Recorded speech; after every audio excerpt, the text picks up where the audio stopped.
Let's try to recreate Alexandra Leclerc's makeup. And you know it's serious when I have my iPad pulled up for reference. This base is very glowy, so I'm gonna go in with the Rhode Highlighting Milk, hydrating with Charlotte Tilbury Magic Cream. Since this look isn't super eyeshadow heavy, I'm actually gonna do my face first. I'm gonna underpaint with Mary Phillips underpainting palette. Here's where I'm laying all the darker colors. We want enough so that it shows up after foundation. I'm gonna take the lighter colors, put those where I wanna highlight. I'm gonna use a little bit underneath cheekbone, get the color correcting where you have any discoloration. I will take the lighter shades again, and then just go right underneath the eye and up the nose.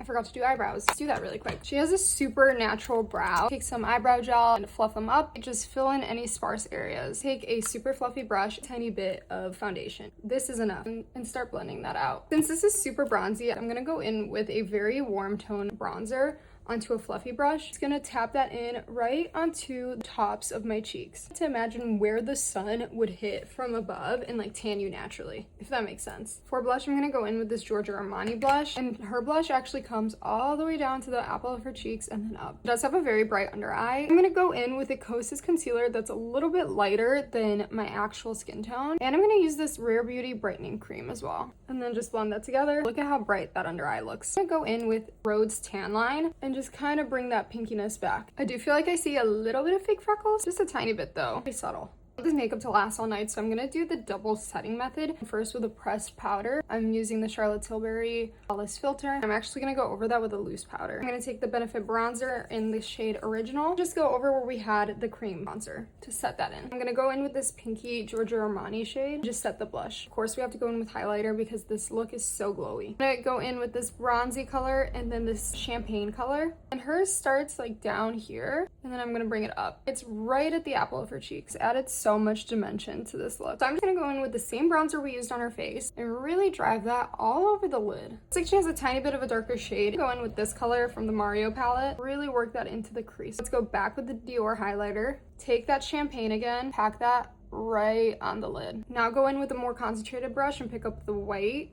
And we're gonna put that right in the inner corner, so right underneath the brow bone. Now let's tightline right underneath those lashes. She has a super subtle wing, so I'm actually gonna use that same eyeliner, start drawing that out, an angled brush, and just clean that up. I'm gonna set my makeup, just curl the lap. Just go over that with some mascara. I love her lips in this. It's definitely a deeper brown, hint of red. So I'm gonna line my lips with Mary Phillips Tease. Since it has that hint of red, I'm also gonna use Makeup Forever Universal Earth. Almost like blending these colors together. Going over that with Merit's lip blush and Gourmet. And then just to add a little bit of shine, Mary Phillips Lipsticky in Shoop. And here's the final look. Okay guys, obviously I'm not her, but I did the makeup decently.